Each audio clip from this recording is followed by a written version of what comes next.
Hi, United fans. Hope you're still absolutely buzzing, because today we're diving deep into the very latest Manchester United training news straight from Carrington. And trust me, this one is loaded with meaning. Just days after that dramatic statement-making 3-2 victory against Arsenal at the Emirates, there has been no time to rest, no time to relax, no room for complacency. This is about mentality, standards, and sustaining momentum at the business end of the season. Stay connected and make sure you don't miss any upcoming updates, because make no mistake, what United are building right now could shape everything that follows. According to reports from inside Carrington, Manchester United's first-team squad returned to training early this morning, wasting absolutely no time after conquering North London. Yes, you heard that right. While many teams would opt for extended recovery, this United group were straight back to work. Players arrived early, and what stood out immediately was the positive atmosphere, smiles on faces, relaxed body language, but with a sharp focus in their eyes. That balance between confidence and seriousness is exactly what elite sides show when they know they're onto something special. Sitting fourth in the Premier League isn't luck. It's momentum earned through belief, discipline, and a growing trust in the direction under Michael Carrick. Let that sink in. The session kicked off indoors, with the coaching staff, medical team, and sports science department leading a thorough gym-based program. This wasn't just light recovery work. This was about assessing fitness levels, muscle response, and overall physical condition after an intense, high-tempo clash against Arsenal. Every player was monitored closely, ensuring no hidden knocks or fatigue issues were being ignored. United are being meticulous here, leaving nothing to chance. Particular attention was placed on Patrick Dorgu, who picked up a knock during the Emirates clash. Sources suggest he remains under close observation, with scans already conducted and further evaluations planned in the coming days. Updates are expected soon, but the club's stance is clear. Player welfare comes first. Calm, controlled, professional, unbelievable, but true. This is how serious clubs operate. Once the gym work was completed, the squad headed out onto the Carrington pitches, and this is where the intensity really ramped up. Michael Carrick took full control of the session, setting the tempo from the very first drill. The focus was unmistakable, embedding his 4-2-3-1 United DNA system deeper into the squad ahead of Sunday's Premier League showdown against Fulham at Old Trafford. The training was structured, detailed, and demanding. Players worked extensively on corner blocking systems, ensuring defensive solidity at set pieces. There was a strong emphasis on backline protection, maintaining compact distances and sharp positioning, especially during transitions. Carrick also drilled the squad on high transition pressing, quick vertical movements, and rapid ball recovery, the very elements that have underpinned United's recent surge. Set-piece routines were rehearsed repeatedly, both offensively and defensively, highlighting just how much detail is going into preparation. This wasn't a casual kickabout. This was purposeful, tactical, and ruthless. The kind of session that screams ambition. What's particularly striking is how organized and coached this United side now looks. Communication levels were high, intensity never dropped, and you could see players constantly demanding more from one another. Leaders were stepping up, standards were being enforced, and the tempo was relentless, while the attacking units focused heavily on intelligent movement between the lines, dragging defenders out of shape and creating overloads in dangerous areas. Watching this, you can't help but feel Carrick's ideas are truly landing. This isn't random form, this is structure meeting belief. Now let's talk honestly, Reds. Michael Carrick has won 2 games on the bounce. Can he make it 3 in a row? The debate is already heating up across England. Some say it's too early. Others believe the signs are impossible to ignore. Fulham, make no mistake, will be a serious test. They're well-drilled, physical, and never afraid to spoil the party. But Old Trafford under pressure, with Champions League qualification on the line, that's where Manchester United are meant to thrive. According to sources, today's session was described internally as absolutely massive, and when preparation looks like this, confidence naturally follows. So United fans, over to you. Can United keep this winning momentum rolling and cement their place in the Champions League spots? Are you starting to believe Carrick could be building something sustainable here? In other news, momentum is building, belief is returning, and every small detail matters right now at Old Trafford. Manchester United are absolutely flying at the moment, and it feels like the club has rediscovered its heartbeat. After the managerial change at the start of 2026, few expected such an immediate turnaround, yet here we are. Back-to-back victories over Manchester City and Arsenal have completely shifted the narrative, and yes, you heard that right, United are now fourth in the Premier League. Unbelievable, but true. The win at the Emirates wasn't luck, it wasn't survival football, it was a confident, aggressive Manchester United side playing with courage and clarity. Goals from Bryan Mbeumo, Patrick Dorgu, and Matheus Cunha stunned Arsenal and made United the first visiting team to beat them at home this season. Make no mistake, this result sent shockwaves across England. Suddenly, Old Trafford is buzzing again, fans are dreaming again, and Michael Carrick is firmly in the spotlight as United prepare to host Fulham in what now feels like a massive match in the context of this season.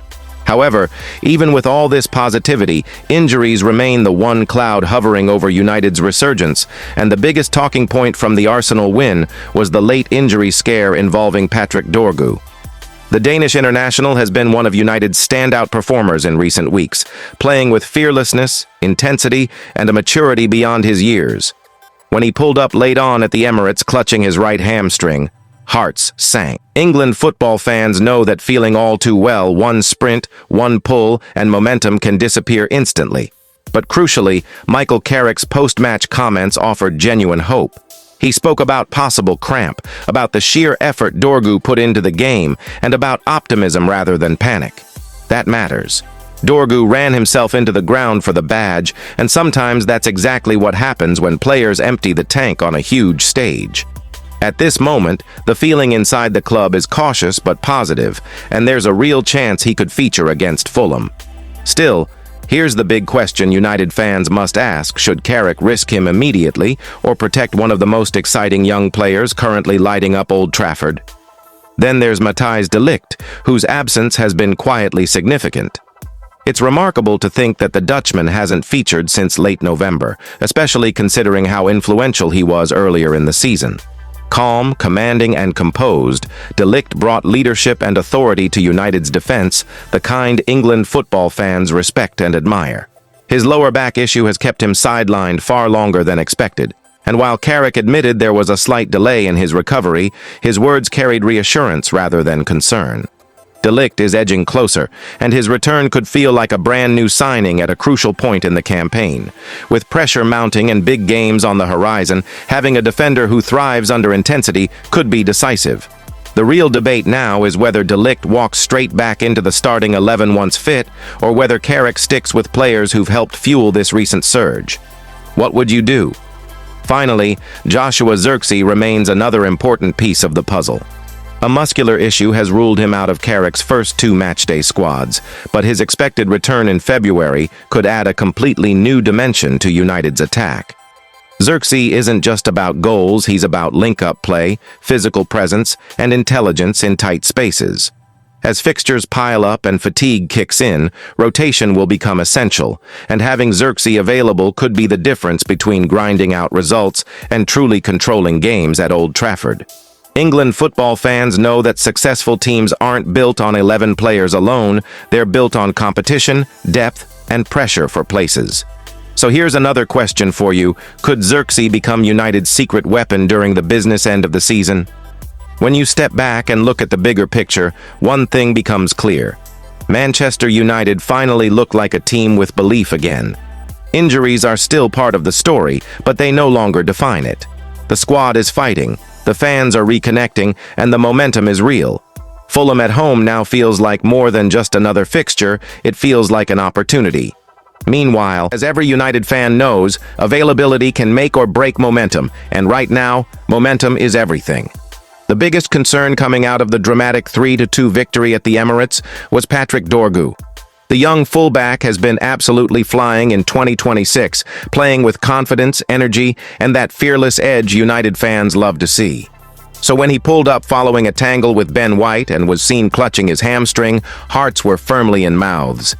It didn't look good in real time, you could feel the tension through the screen. However, Michael Carrick was quick to calm nerves in his post-match press conference, explaining that while it was too early for a definitive diagnosis, the early hope is that it was cramp rather than a muscle tear. Carrick said, "He obviously came off with, hopefully, a little bit of cramp. Hopefully it's nothing worse. At this stage, it's hard to tell, so we'll just have to wait and see. Now, let's be honest, managers always say that, but the fact Dorgu walked off rather than being stretchered is a small positive. The big question is, do United risk him against Fulham or protect a player who's becoming vital to this side's balance? What would you do? Then there's Matthijs de Ligt, and this one has sparked proper debate among the fan base. Carrick has confirmed that de Ligt is still a couple of weeks away, following a setback that occurred before Carrick even arrived. What's raised eyebrows is the suggestion that this was initially labeled a minor issue, yet here we are, weeks later, still talking about careful management and long-term implications. According to reports, de Ligt has been dealing with back pain that returned after his expected comeback date, forcing United to slow things right down. He's been doing strength and rehab work, and the club are clearly not taking any chances. And honestly, that might be frustrating, but it's also smart. United fans have seen too many players rushed back only to break down again. Still, you have to ask, were we told the full story early on, or was this injury quietly more serious than first communicated? Let that sink in. Moving forward, Joshua Zirkzee's absence also raised questions, but the explanation is a bit more straightforward. The striker picked up a knock against Brighton and was later spotted telling a fan outside Old Trafford that he'd be sidelined for around 2 weeks. It's not ideal, especially when United are finding rhythm, but the encouraging part is that Zirkzee is working flat out behind the scenes to return as soon as possible. These are the kinds of knocks that can heal quickly if managed well, and with Fulham, then a packed run of fixtures coming up, timing his return correctly could be crucial. Do United need to rush him back, or can the current system cope without him for another game or two? Now, injuries aside, let's talk about what's really got the football world talking: Manchester United's astonishing turnaround under Michael Carrick. Let's be clear, this is not normal form. United have just become the first team since Everton in February 2010 to win back-to-back Premier League matches against sides starting the day in the top two.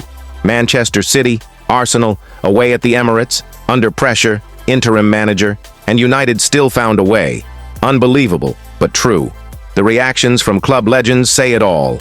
Gary Neville called it a turnaround, pointing out the madness of United failing to capitalize against Burnley, Everton, Bournemouth, and Leeds, yet suddenly raising their game against the elite. And that right there has always been the most frustrating thing about this squad.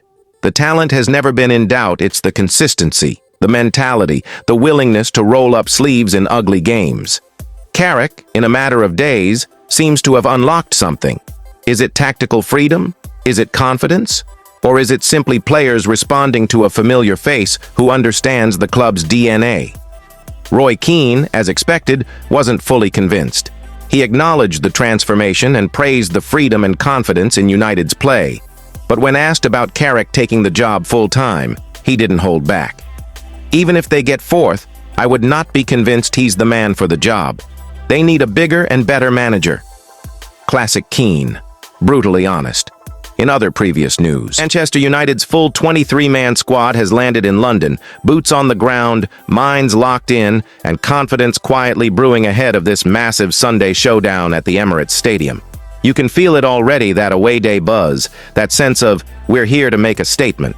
Arsenal at home is never easy, but make no mistake, United do not travel to North London to admire the scenery. They travel to compete, to scrap, and to fight for every blade of grass. Let's start at the back, because as every proper England football fan knows, big away results are built from the goalkeeper outwards. Michael Carrick has gone strong with Senna Lamens, Altay Bayender, and the ever-reliable Tom Heaton, a trio that offers youth, hunger, experience, and calm heads under pressure. In a stadium where momentum can swing in seconds, having keepers who won't bottle it when the Emirates crowd turns the volume up is absolutely crucial. One big save can change the entire narrative of the match. Who's backing one of them to be the hero moment United need? Defensively, this is where things get really interesting. Noussair Mazraoui is back from African, and that alone feels like a timely boost. Sharp, aggressive, technically clean, and exactly the kind of modern fullback United need in high-tempo matches like this. Add Luke Shaw's balance, Harry Maguire's aerial dominance, Lisandro Martinez's warrior mentality, and suddenly you've got a backline that doesn't shy away from a battle. Martinez especially, you know he'll relish this kind of hostile environment, flying into challenges, setting the tone, and letting Arsenal know early doors that this will not be a comfortable afternoon. Young names like Aiden Heaven and Lenny Yoro bring freshness and fearlessness, while Diogo Dalot and Tyrell Malaysia give Carrick options to adjust shape and intensity depending on how the game flows.